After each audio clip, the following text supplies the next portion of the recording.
Love this podcast? Support this show through the Acast supporter feature. It's up to you how much you give, and there's no regular commitment. Just hit the link in the show description to support now. This episode is brought to you by Progressive Insurance. Do you ever think about switching insurance companies to see if you could save some cash?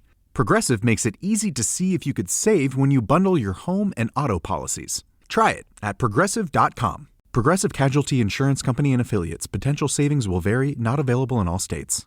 My dad works in B2B marketing. He came by my school for career day and said he was a big ROAS man. Then he told everyone how much he loved calculating his return on ad spend. My friends still laugh at me to this day. Not everyone gets B2B, but with LinkedIn, you'll be able to reach people who do. Get a $100 credit on your next ad campaign. Go to linkedin.com/results to claim your credit. That's linkedin.com/results. Terms and conditions apply. LinkedIn, the place to be, to be. Acast powers the world's best podcasts. Here's a show that we recommend. Welcome back to Two Judgy Girls. I'm Mary from the Bay. And I'm Courtney from LA. TJG is the podcast where we spill all the tea on your favorite reality TV shows, celebrity gossip, and everything in between. We're here to bring you our unfiltered opinions, hilarious commentary, and plenty of laughs along the way. We're two SDSU Delta Gamma sisters with a microphone and a whole lot of opinions. Each week, we dive headfirst into the wild world of reality television, from Bravo to all the trash TV you could want. We break down the drama, dissect the latest scandals, and share our thoughts on everything from the jaw-dropping moments to the embarrassing antics. But that's not all. We're not here to just gossip. We're here to connect with you, the jurors, and share our love of all things pop culture. Whether we're dishing on the latest celebrity breakups, discussing our favorite guilty pleasure movies, or sharing embarrassing stories from our own lives, we promise to keep it real, keep it fun, and keep you coming back for more. Come judge with us. Acast helps creators launch, grow, and monetize their podcasts everywhere. Acast.com.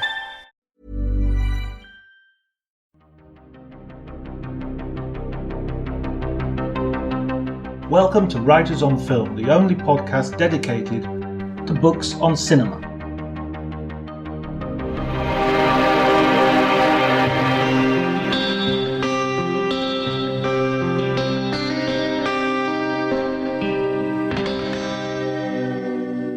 Hello, my name is John Bleasdale. I'm a writer and critic, and today I'm talking to Jay Glennie. Jay is the author and publisher of a series of beautiful large format books documenting the making of some classic films. The Deer Hunter, Performance, Raging Bull and Trainspotting have all had the treatment, which includes exclusive interviews with the stars and filmmakers and beautiful, often unseen before, photographs. If you like the episode, please remember to like, share and spread the word. You can also follow me on Twitter at Dr. Jonty, DRJONTY. But before you do any of that, please enjoy the conversation. We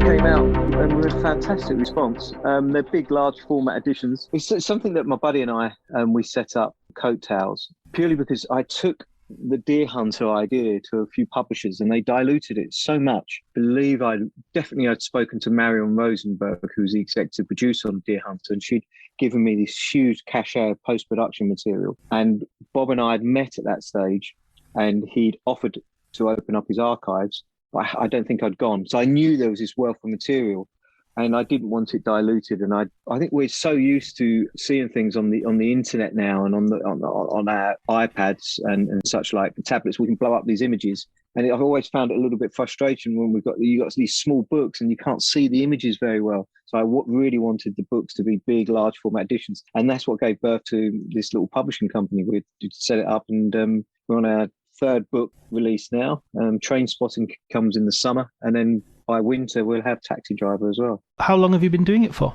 When did you set it up? Yeah, about 2 years ago. And your first book was The Deer Hunter then? No, my first book would have been The Deer Hunter, but Performance came out before that. I sort of paused The Deer Hunter and because Mick Jagger was free. So I ended up interviewing Mick Jagger for Performance. And that came out. And then we got Deer Hunter out. And then when I presented Bob with The Deer Hunter, he came over to London Christmas 19 and he asked what was next. And I said, I'd love to explore Raging Bull. Lockdown happened.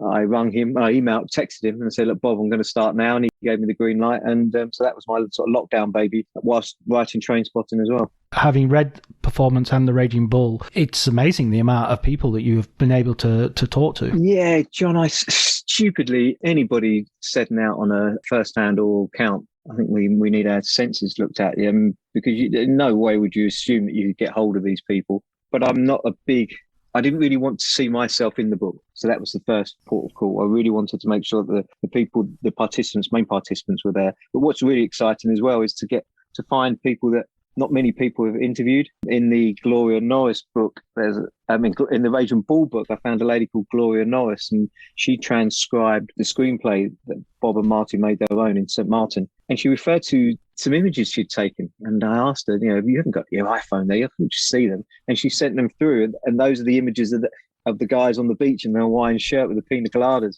And I'd never seen those images before, so they had to be in the book. And then Bob referred to his training video.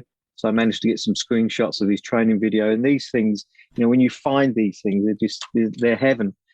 So those alongside the participants, I just think it's key for those guys to come on board. But you've set yourself up for a fall to believe that they are going to come on board. But when they do, it's a dream. With Raging Bull, I had an email from Bob on the Monday morning. Jay, are you free now? I need to talk to you ASAP. And no matter how close you feel you are with somebody or relationship you built up, that those kind of emails are always a little bit, oh my word, this doesn't sound good. He called and he'd spoken to Joe the night before, and I'd had 3, maybe 4 no's from Joe's people. He doesn't do interviews.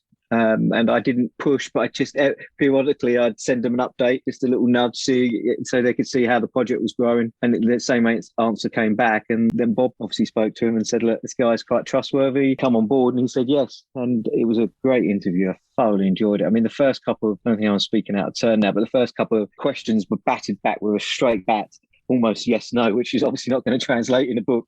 Right. Instantly, I was thinking on my feet, and I gave him the question and the answer to the next couple of questions. Yeah, that's right. That did happen. Yeah, you're right. And before we knew it, we were almost like you and I now with conversational, just chatting away, and it was marvellous. His PA ended up bringing me back and saying how much he enjoyed it. I mean, to get Pesci on board was just key. And I mean, as you say, you read the book, and his little insights, I think, are wonderful. Well, exactly, because he's such, Raging Bull, you've obviously got Martin Scorsese, who's one of the better, he's one of those directors who's really available to lots of different people. So you can sort of hear his thoughts. And he writes himself, but someone like Joe Pesci, that's a real, that you hit gold there. Yes. Through nothing from my side of things. It's all wonderful. Robert De Niro opened up that door. There's a quite wonderful quote for Joe in the book. He says, Raging Bull gave me my life. And he's under no doubts that it did. And it certainly gave him his career. I don't know about a life. Both Pesci and De Niro have reputations as being quite recalcitrant and difficult to interview as well. But you obviously had established a relationship first with Bob De Niro and then afterwards with Joe. How did you first meet and get involved in that way? It's simply by writing away. I sent an email over to his representatives. It was just laying out who I'd spoken to on The Deer Hunter, what my intentions were, how the book was going to be a celebration. I only wanted to know about the film and its making of. And that I still remember the email coming back in, John, and I actually spoke to the screen. Really? He's going to do it. And it was, his team are going to set you up on a call. We'll give you some dates. Enjoy. And they did. And we did. It was remarkable. I think I've never put makeup on Bob. I've never put a microphone on Bob. I've never put a camera on Bob. I've never put a light on Bob. It's just literally we're just sitting there chatting. I then transcribe. I then send it back to him. He then comes back with some thoughts and expands. He's never once censored me. I don't recall. He has That's a lie, actually. He has on a couple of occasions because I've made him sound apparently like an English guy. Right. I've said something that was fantastic or that was wonderful, and he said, "Jay, I've never said that."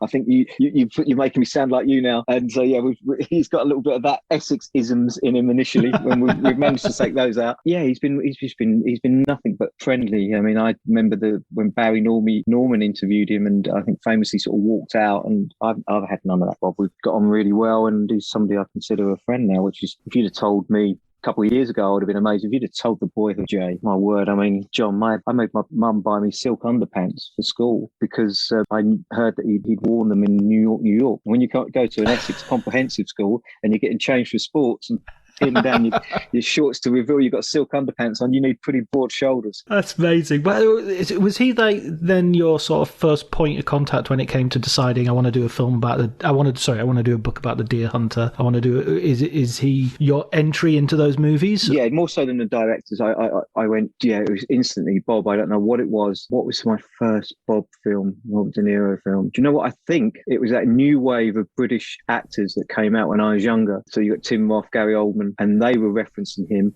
and almost simultaneously we had the Mickey Rourkes and the Sean Penns in America, and they were referencing Robert De Niro, and that's how I would have got into Robert De Niro. And then I moved backwards, Marlon Brando, Montgomery Clift, and James Dean, much to my wife's disdain now, because we often have an 80s movie night, because I've missed all those 80s films because I was a pompous twit and didn't watch them because they didn't have De Niro or Penn or Dean or Clift in them. So the Back to the Futures I've only just recently seen, all these wonderful films that I've thoroughly enjoyed sitting down watching them, but I never got to watch them at the time because I was so, I was sort of filling my tanks up with all these wonderful actors. What got you into the idea of writing of film books, and particularly this kind of making of book, which I personally, I absolutely love this kind of book. This is sort of like, there was a TV show, I can't remember what it's called now, but I think it might have been on the ITV, where they showed you behind the scenes of For Your Eyes Only and stuff like that.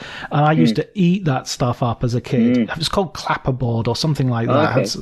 But I really love this. I'm the guy who watches all the DVD extras and all that sort of stuff. What drew you to this format? Very, very similar story, John. As young guys, if we went to the pub to watch the football, I go up to the screen at half time and listen to the half-time commentaries as they reevaluated the first half. My mates would be at the bar and I'd be listening to this because I was so interested in the process. I was always interested in what went behind the scenes, and that was the same thing with movies. I've always been. Hence, at the top of our conversation, I showed you how many film books I've got. It's always that process of how and why is almost as interesting to me as the film itself. I've always been interested. I got into writing TV formats, and I came up with an idea to look at British Oscar winners. We'd only just had our first daughter, and anybody who's got children would know you never wake up mum when we've got a young baby in the house to tell her you've got a great idea for a TV format. Top tip, don't do it. But I'd had a couple of Jack Daniels. It was very late, and I thought, God, that's a good idea. I could look at British Oscar winners. I wonder how many British Oscar winners got. This would be a good idea.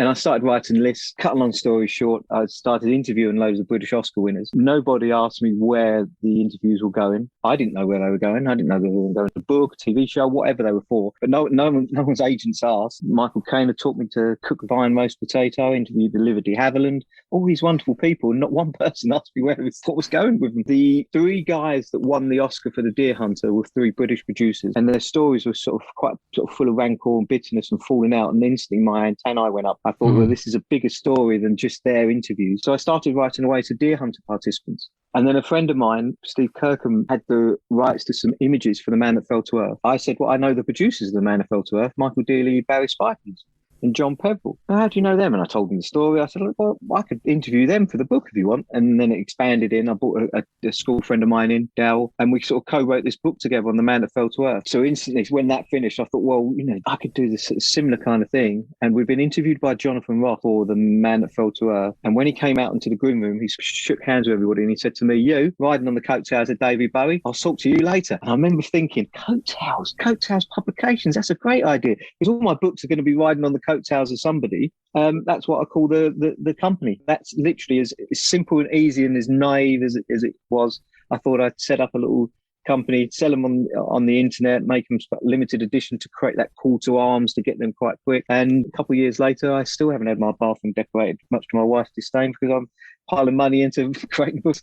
build it and they will come philosophy. Yeah, I had an older brother. I shared a bedroom with my late older brother, Bob, and he sort of punk was sort of just finishing and the new wave was starting. So it's that sort of punk mentality, really, that I grew up with. We had loads of our school friends were in bands and have since made great careers. And you thought, well, why not? Why can't I give it a go? Let me give it a go. And if you don't ask, you'll never know. So it's that philosophy, really.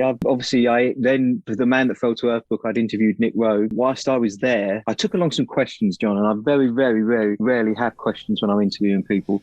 I've done enough research. I know exactly where I want to go, but I'd love to see the conversation grow. An old friend of mine was a journalist, and he told me to have your questions. By all means, have your questions, but your second question, ignore your second question until you know you've finished with the first one, because that first answer could take you on another journey. Too often, people are already asking the second question before the first question's been answered, and you never know where that first question is going to be answered and what journey you're going to take. I broke that little rule. I took a load of questions along for Nick Rowe, and on the first question I asked him, it was probably a half hour. He hadn't answered the question. We were on a completely different tangent. I remember picking the questions up and putting them in my bag, thinking I'm never going to get these answers. And his wife came up with a tray of drinks and she said, Nick, are you behaving yourself? Jay, is he behaving himself? And I sort of looked at her and she could see that I wasn't really getting it. And she sort of made him answer the questions, because the first thing he said to me actually was, I'm going to apologise for my grasshopper mind. And Nick Rowe, like his film, non-linear, but I've got a grasshopper mind. And I had read that he didn't like talking about performance, but my naivety, not knowing what the rules were, I thought, well, I'm going to ask him. And sure enough,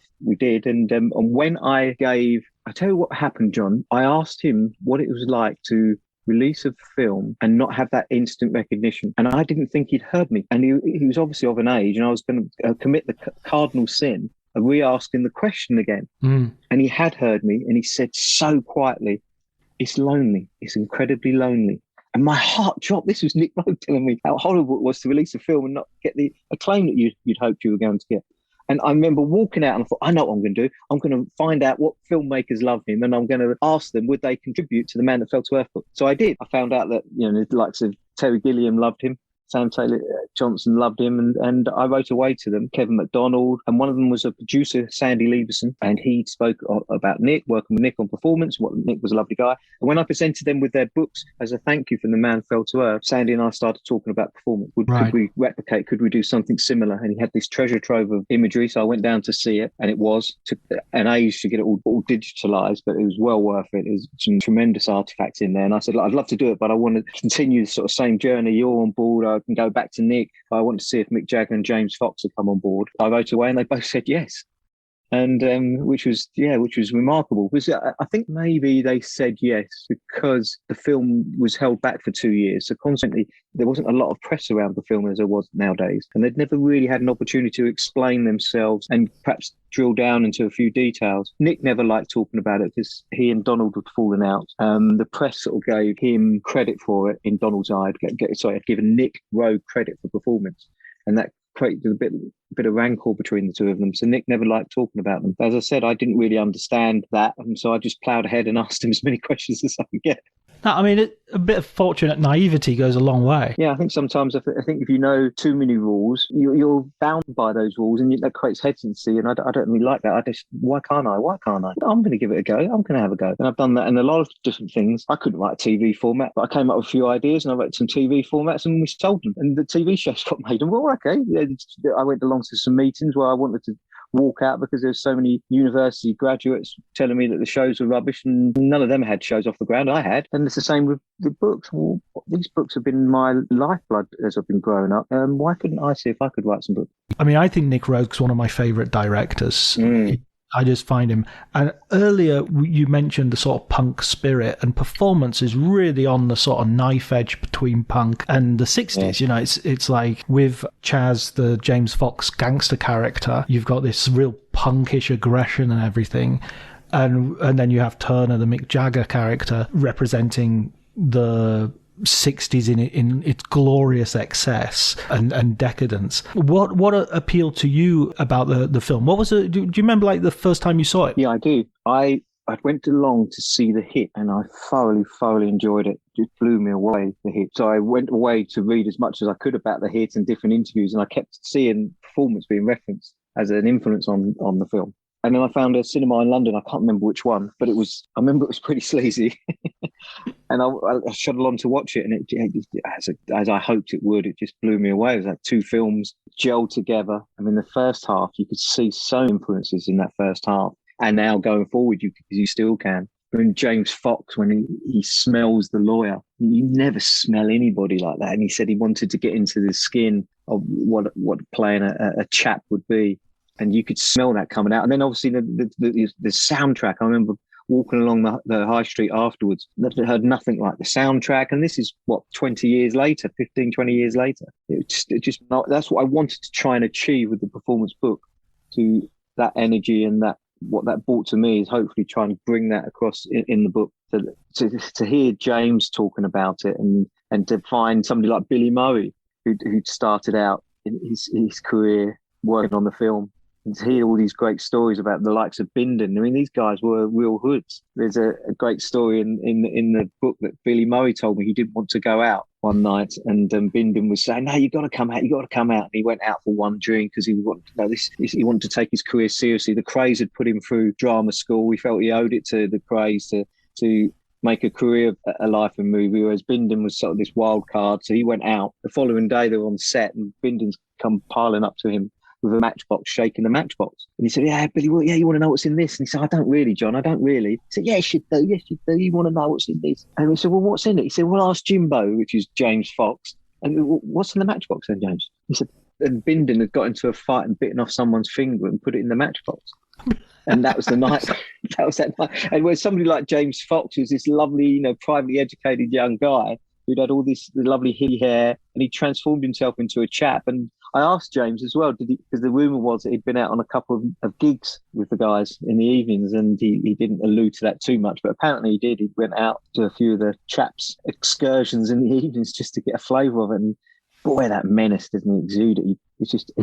I found that just remarkable. And then when Sandy told me that the first choice for it was Marlon Brando, and they'd had meetings with Marlon in his hotel suite, and he was going to play an American gangster on the lam, and that sort of got pushed aside. That made it even more interesting. Here was a different story. Imagine how the film could have been made with Marlon Brando. It's just bizarre.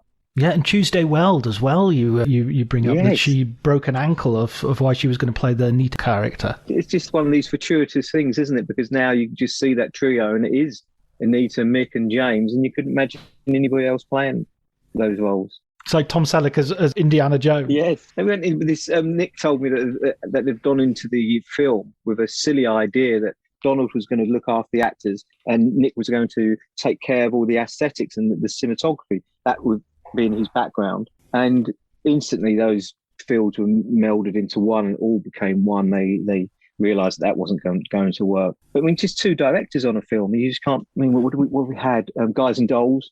Not Guys and Dolls. West Side Story, that's famously had two, but they fell out. It's just, I don't think they work. You need an auteur at the front, don't you? And Donald didn't have a great career thereafter, whereas Nick did, and that's sort of non-linear, what Nick became famous for. And that's why Performance got sort of marked as a Nick Rogue film, which didn't sit well with Donald Cammell.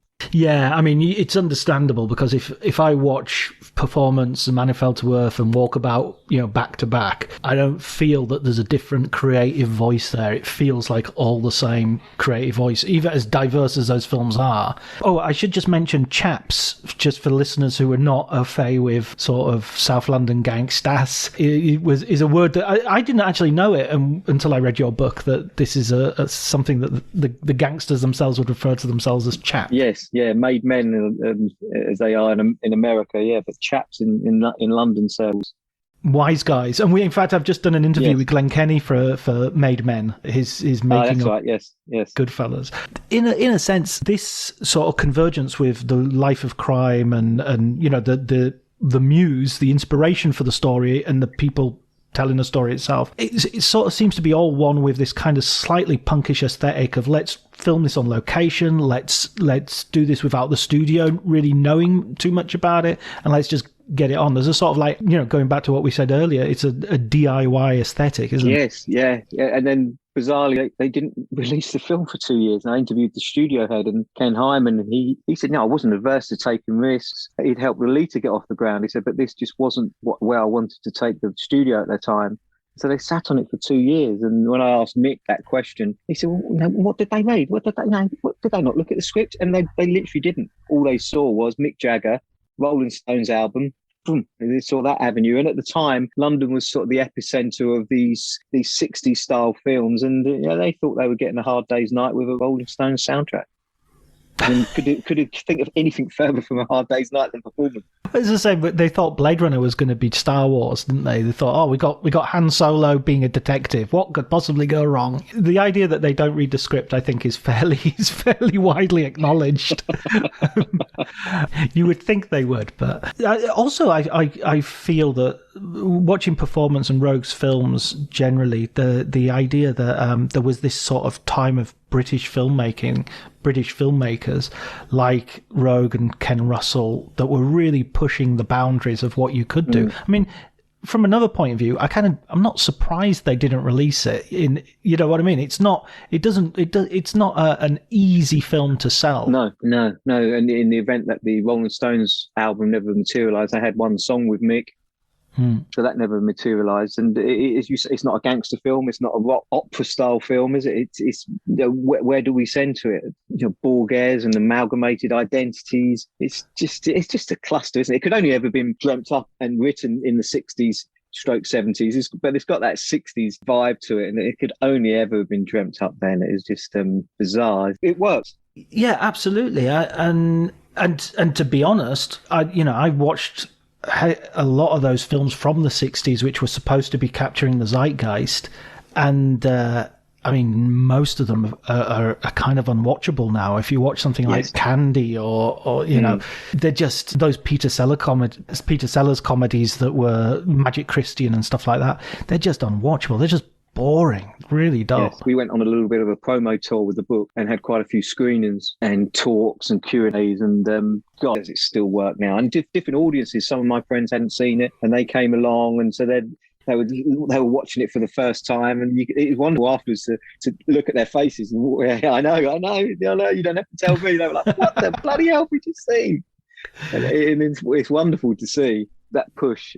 I don't think there's sort of filmmakers like Nick anymore. I mean, one of the reasons that I've ended up working on the Trainspotting book was because Irvine Welsh had written a play with Dean Kavanagh on two East End gangsters auditioning for the film Performance. And it was being shown at the Edinburgh Festival. So I quickly messaged a chum of mine, Ken, who produced Phil. I said, you couldn't introduce me to Irvine Welsh, could you? I'm just about to release Performance and he's doing this play. He said, yeah, sure, man, I'll set it up. Irvine and I spoke, and he said, let's shoot up to Edinburgh to see the play. So I flew up there to see the play. We got on really well, and we'd carried on emailing and messaging each other during the interim period. And I said, come on, 25th anniversary of Trainspotting, could you introduce me to Danny in the big, large format book? And Danny's response was, the guy's done a book about performance. What's not to like? Set up me. And I went along to see Danny, and it was hard initially to get him to talk about Trainspotting because all he wanted to talk about was Nick. Absolutely loves Nick Rogue. I mean, and you can see that in his films.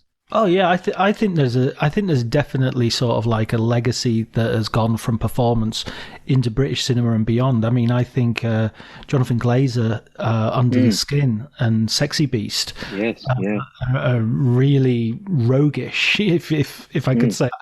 I mean, Sexy Beast with Performance and Under the Skin with The Man Who Fell to Earth. I think they're really, I mean, the influence is really evident. Also, the point of sort of Mick Jagger being this being his first film role as well, and this was really the beginning of sort of pop stars going into movies. I mean, you'd had Elvis and you'd had Frank Sinatra, but this new generation doing sort of serious movies, not being like Elvis in a cowboy hat, Elvis as a racing driver, but actually playing something of a sort of more serious examination of what being a rock star was. Because Turner is a weird distillation of Jagger and other stuff, isn't he?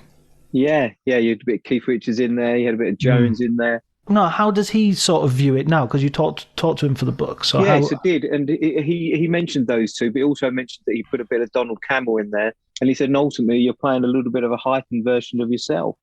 By the time the film was released, the Rolling Stones had sort of moved away from being one of the great beat combos to one of the, if not the biggest rock group in the world. And he'd taken on that sort of persona of Turner. If you look at the pictures of when he started performance, he was still the sort of the 60s beat pop, if that's a term, pop star. And he turned himself into the biggest rock star in the world has ever seen, with bits of Turner into him. His hair had got darker, it got longer. So you could definitely see a little bit of the Turner influence in the Rolling Stone going forward. I mean, Keith apparently came down to the set, wouldn't come on, and wrote some of the great Stones songs because of his fear of Anita Pallenberg that he'd taken from Brian Jones, who was now in bed with his writing partner, Mick Jagger. And I asked Mick how method were the love scenes, and he was like, I'll let you do your research.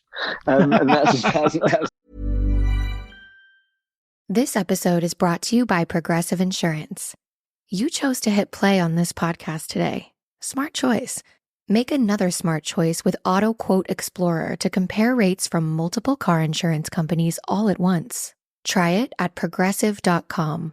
Progressive Casualty Insurance Company and Affiliates. Not available in all states or situations. Prices vary based on how you buy. My dad works in B2B marketing. He came by my school for career day and said he was a big ROAS man. Then he told everyone how much he loved calculating his return on ad spend. My friends still laugh at me to this day. Not everyone gets B2B, but with LinkedIn, you'll be able to reach people who do. Get a $100 credit on your next ad campaign. Go to linkedin.com/results to claim your credit. That's linkedin.com/results. Terms and conditions apply. LinkedIn, the place to be, to be. As my poor Mick Jagger impersonation, but that was about as far as he'd dive into it. I interviewed a couple of the guys, the techs, the camera operator, and I asked them how method it was, and they said that was full on. It was what it was.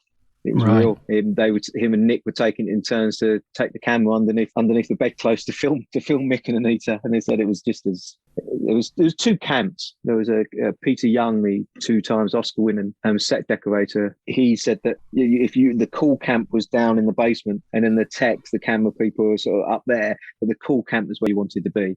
Right. And some of the guys, some of the chaps would come down, and Mick had offered them a toot. And they wouldn't have anything to do with that. No drugs. You didn't do drugs in them days in the chap world. But Mick was down there, and that was where Anita's sort of drug problem sort of started, really, during that period. Right. Yeah, absolutely. And they sort of ran wild from then on. So let's move on to the Deer Hunter, because this is a book and a film that had some controversy as well in its day. Not the book, but the film had some controversy as well in its day. How did you decide? How did you think? Oh, okay, I'm going to do the Deer Hunter next? Yeah, well, that was the sort of first idea, really, and it all came about, as I said, from the producers, and their stories were so full of rancor. So that was sort of the bigger story.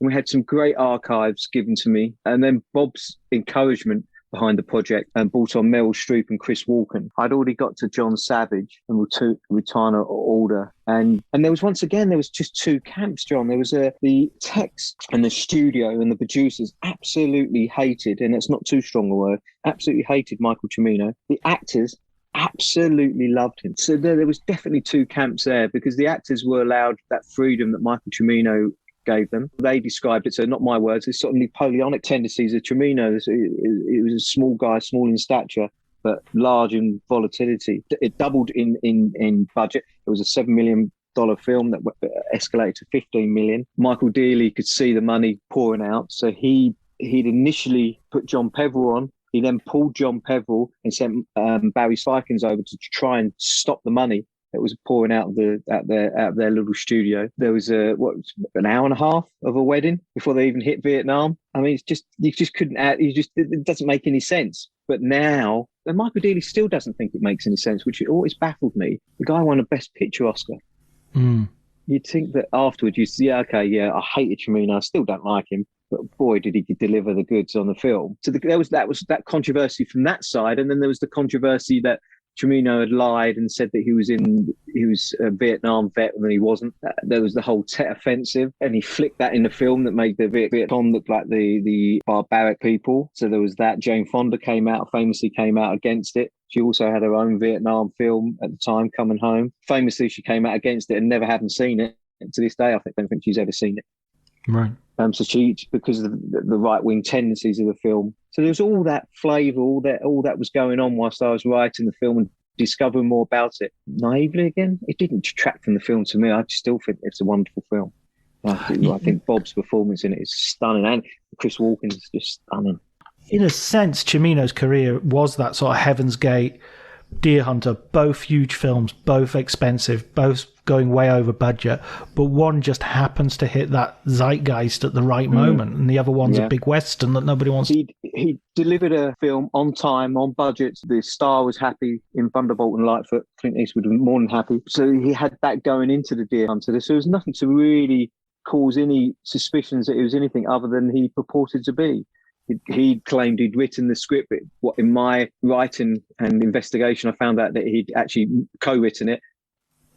But then further into the investigation, Joanne Corelli, who was Michael's sort of gatekeeper, for want of a horrible description, she opened up his archives and she showed me that he did in fact write the synopsis before he'd even met his co-writer. So there's loads of things that I unearthed from that, but there was no getting away from the fact that Michael Dearly took exception to the fact that Cimino, in his way, wheedled his way into getting a producer's credit alongside a writing credit and alongside a director's credit. So that rankled. But before the Deer Hunter had even won the Oscars, Joanne Corelli had taken Heaven's Gate to United Artists, and they could see that this film Deer Hunter it just blew them away. So they knew this guy was going to be hot. So they offered him a yes to Heaven's Gate.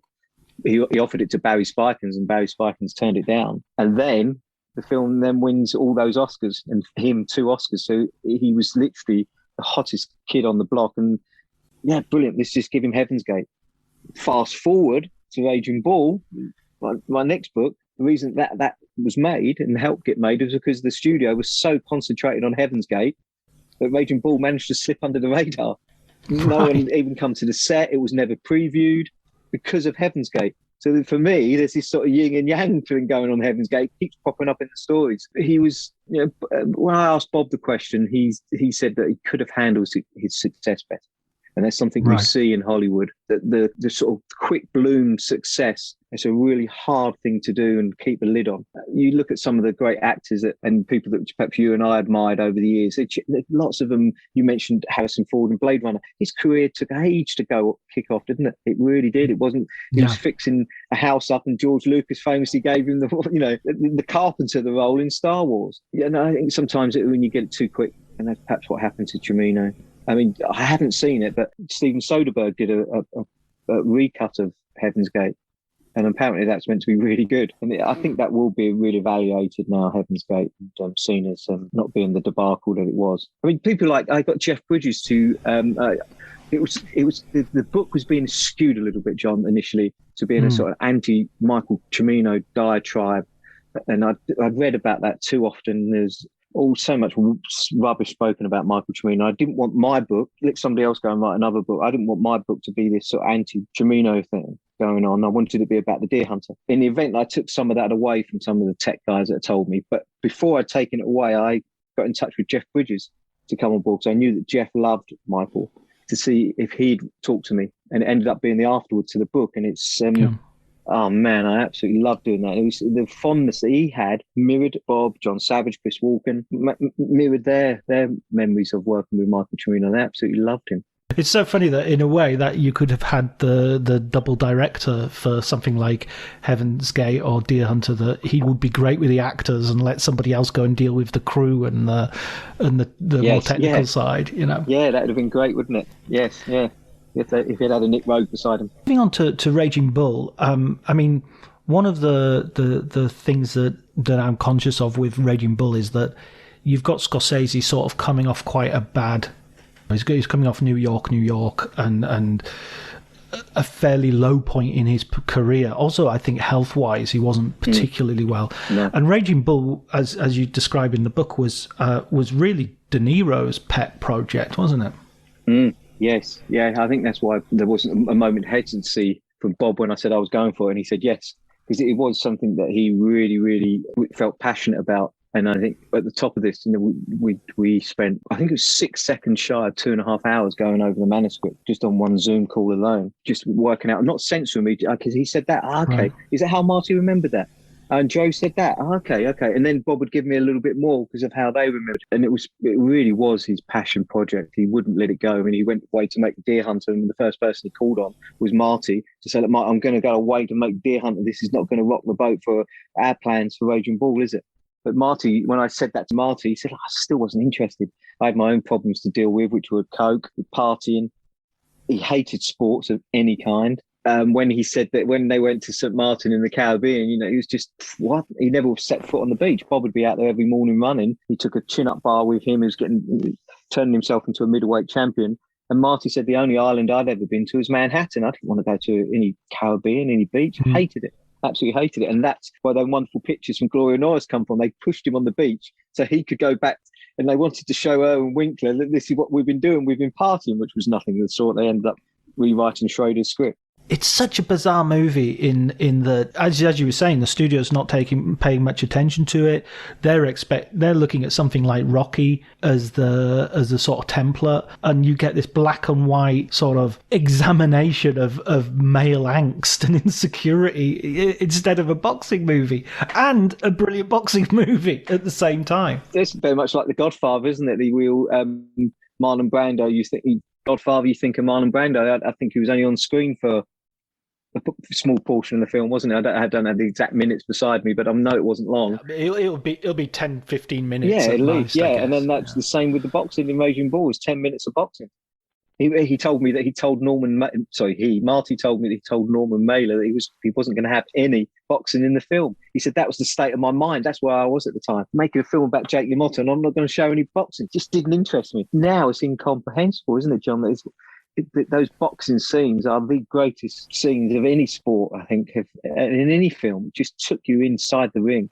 He referenced James Wong and the famous cinematographer that he was on roller skates doing his, and what they done, they lengthened the ring, and you really do feel like you're inside there boxing with Bob. And another thing that Bob done, he told me, was that he had his boxing bag in the ring. So he'd literally be working out on that, working up a sweat. As soon as Marty shouted action, he'd move into camera and he'd be swathed in sweat, worked up, ready to go. When I went to his archives, there's a huge canvas, a Deer Hunter canvas. I wanted to get a picture of it just to see if it would work in the book. And as I was coming back down the steps, I saw the punch bag, and I looked at the archive and I said, is it? He said, yeah. I said, come on. And he let me have a little punch on it. And that was the punch bag, that Jake LaMotta's Bob's punch bag. Wow. That's also the beginning of that sort of method acting, immersion in a role and physically changing your body, which nowadays has almost become, something not necessarily common. Not everybody does it, but we've seen Christian Bale do it. We've seen Daniel Day-Lewis do it. We've seen Joaquin Phoenix do it in Joker. But I can't. Maybe you can correct me, but I can't remember many people doing it before the De Niro one, especially the gaining weight. Loads of actors, of course, get into shape for a picture, but the gaining weight was really extraordinary at the time, and even today, it's like unrecognizable. Yeah, he is. Yeah, and that's what I wanted to put into the book. That picture, there's a picture of Bob as Travis Bickle. So now you see him, this sinewy frame. So I wanted to show the reader this. So you've got Travis Bickle, and then you've got Jake LaMotta, this beautiful frame that most guys would absolutely die for a frame like Bob's, and to look as fit as that. And then to put your body through what Bob did, to go to France for 4 months. Initially, I'd read that he'd gone to Italy and France, and that wasn't the case. Bob told me, no, I wish I had gone to Italy because I could have eaten more. Whereas in France, the food was so rich, I could only eat one big meal a day because it was just so rich. Whereas if I'd gone to Italy, I could have ate more. Yeah. And he said, I had to feel what it was like. Out of breath, my thighs chafing, the sweat. I had to feel what that was like. And there's another great bit in the book that Marty told me that Erwin Winkler said that it was the only argument he's ever had with Bob in all their years of friendship at the weight game. And The Life and Death of Colonel Blimp is one of the great films, isn't it? And Marty said, look, I'm friendly with Michael Powell. Why don't we ask Michael about, how they did it in there? The fat suit. No, I'm not wearing a fat suit. Just have a chat with Michael. So they had a dinner party. Isabella was there. I think Cartel was there. A few people were there. And early on in the meal, Michael Powell says to Marty, well, when's De Niro turning up? He's there. He's sitting next to you. He sat next to you for the early part of the evening. And he said, and that's why Bob is such a great actor. You don't even know he's in the room, and then he transforms. Right. right. Absolutely. There was even talk of filming the film during the day and then making it as a play in the evening, but Bob said that would have gone down the fat suit. And I just did not want to wear a fat suit. Right. I guess it's not for everyone. You shouldn't have to feel like doing that as a commitment, but it does stand out as one of those performances, and it's so physically it's so interesting. Yeah, I think so. I think with Gary Oldman wore the fat suit for the Churchill portrayal, and I think that's a bit different. Yeah, it's a bit because he was playing a character who we all know looks like that. I think what Bob wanted to show was the character in free fall, and the only way he could do that is to show just how out of shape he was. The first time he'd ever saw Jake LaMotta in the flesh was prior to Raging Bull coming onto into his vision as a film. He'd seen him working as a bouncer outside of a club, and he thought, that's Jake LaMotta. And he said instantly, I thought, God, look how out of shape he was. That's interesting, which is just how Bob's mind works. It's amazing when you sit there chatting away to him, and he's so humble. He never looks on it like that. And you can see me shaking my head when we've spoken. To me, it's just remarkable that his attention to detail is I just think he's just my hero, John. Just his cinematic hero. I read an interview with Daniel Day-Lewis about this sort of, why do you go to this extent and everything? And he was saying, because I'm really curious. So if somebody says you're going to play a tailor, I'm like, oh, brilliant! I'll find. I've always wanted to know how to make clothes, and it's sort of. He was downplaying it, but I think that's that level of curiosity in that moment in De Niro's career goes all the way through his performances. He's just constantly researching the character and doing as much as he can to give as convincing a performance as possible. You've got Trainspotting coming up. When's that? Yes, that's almost finished. Right.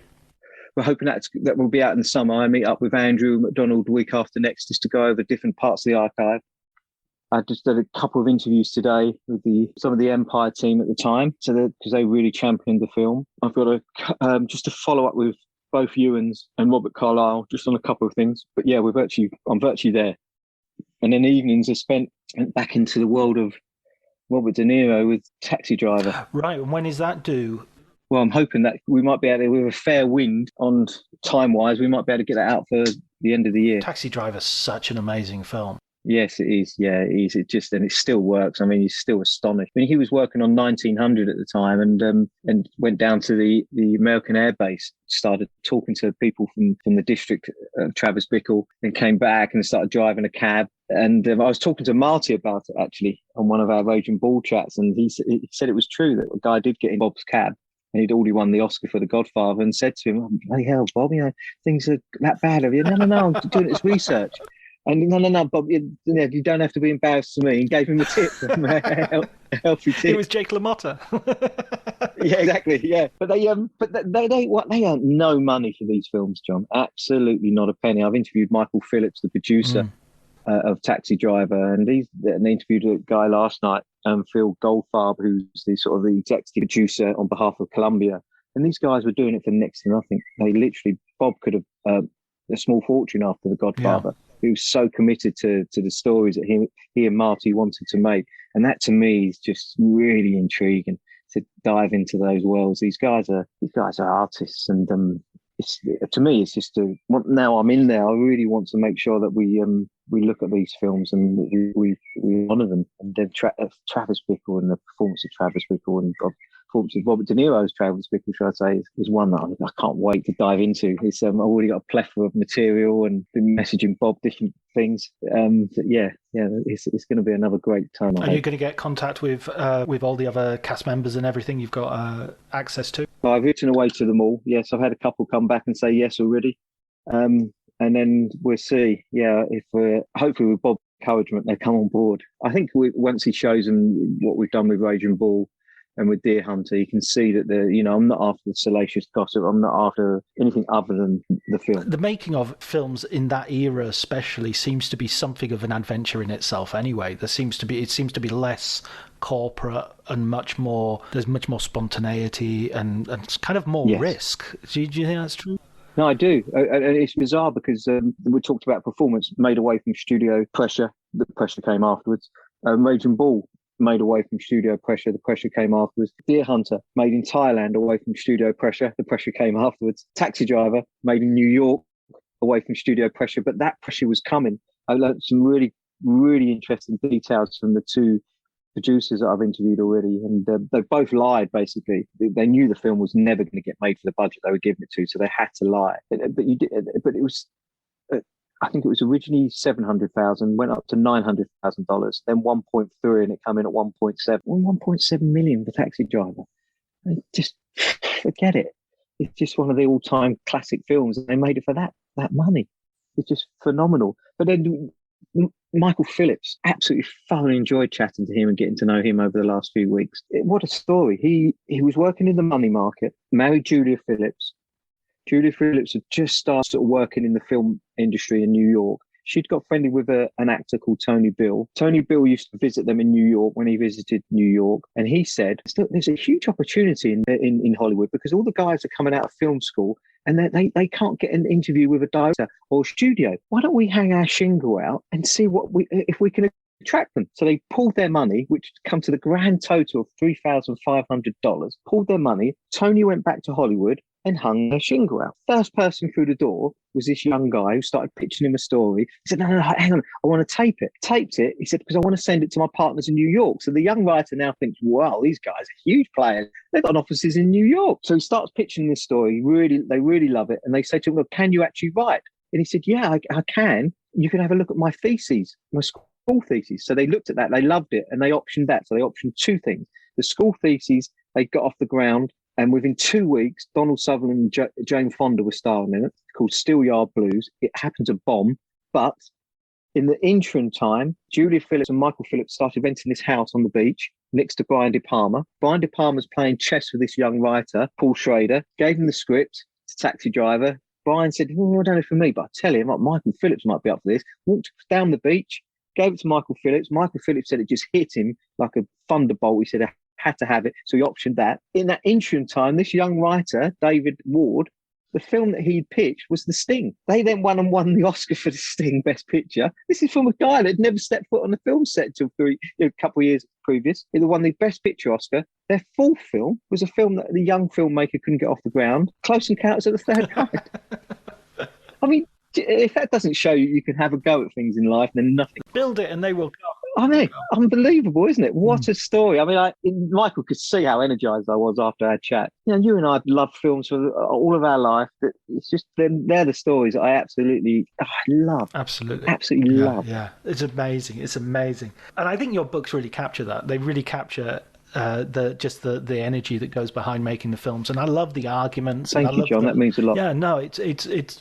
I mean, I know Deer Hunter and Raging Bull and Performance really well, and I was learning loads of new stuff in there, and that's. Oh, thank you, John. That's really very kind. No, it's amazing. It's amazing. I wanted to ask you, though, about your inspiration as well as a recommendation of a film book that has inspired you in the past. Oh, right. Oh my word, these are the questions you hate. I'm looking at a pile of books sitting in front of me, and all of them I take to a desert island. The Big Goodbye, Chinatown, Sam Weston's recent one. Five Came Back, another recent one, Mark Harris, beautiful. A. Scott Bird's Goldwyn, it's just one of the great biographies, as is Kevin Brownlow's David Lean's. The absolute stunning biography. Frank Capra's The Name Above the Title. Montgomery Clift, Patricia Bosworth. Two, I'm going to have two, but one I'm going to have to make a decision on. Two would be Conversations with Wilder, with Cameron Crowe, because I absolutely love Billy Wilder. And Cameron Crowe's book I thought was just stunning. And it's not something I normally, the question answer thing I wanted to get away from in my books. But I absolutely love Cameron's book. And one day I will meet him and write him an email and just say how much I love his book. But perhaps the book that had the biggest, I absolutely love, and I've read so many times. I've been to see the stage play. I used to do a lot of running when I was younger and listen to it on my headphones. It's this one, The Kid Stays in the Picture, Robert Evans. Absolutely love it. I love his voice. I love his story. I love the fact that he had that punk attitude. I love the fact that before he'd even produced a film, he was the head of a film studio. I just love everything about Robert Evans. Everything that was wrong or right. I just think The Kid Stays in the Picture to me. Who needs facts when you've got myths and made up stories like that? Absolutely a treasure trove. I'm sure most of the stories aren't true, but boy, do they make a great book and a great read.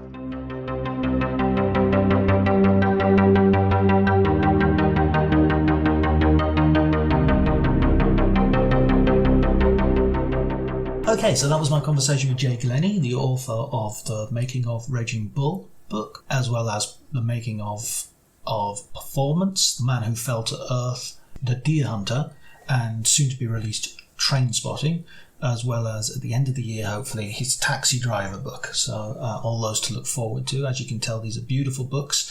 If you go to his site, Coattail Publications, you'll be able to see for yourself. And Jay has access to the most important people influencing the making of those films, filmmakers and stars alike. So thanks very much for listening. If you like the episode, please remember to like, subscribe, and spread the word generally. You can follow me on Twitter at Dr. Jonty, DRJONTY. Thanks also to Elliot Atkins for the music and Ali Howard for the cover art. Until next week, please take care.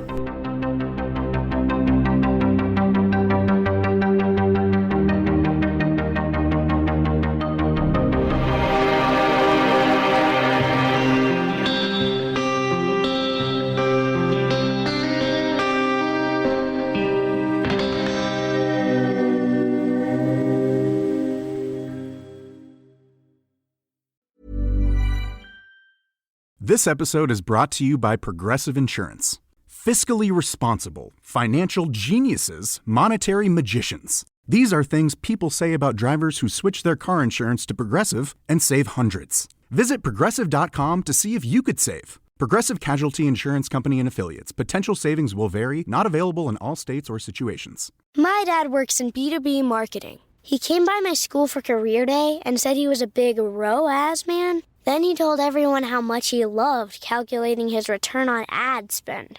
My friends still laugh at me to this day. Not everyone gets B2B, but with LinkedIn, you'll be able to reach people who do. Get a $100 credit on your next ad campaign. Go to linkedin.com/results to claim your credit. That's linkedin.com/results. Terms and conditions apply. LinkedIn, the place to be, to be. Acast powers the world's best podcasts. Here's a show that we recommend.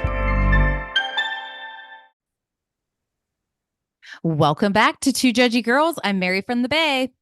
And I'm Courtney from LA. TJG is the podcast where we spill all the tea on your favorite reality TV shows, celebrity gossip, and everything in between.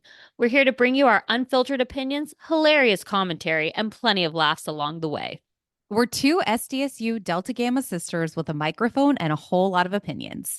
Each week, we dive headfirst into the wild world of reality television, from Bravo to all the trash TV you could want. We break down the drama, dissect the latest scandals, and share our thoughts on everything from the jaw-dropping moments to the embarrassing antics.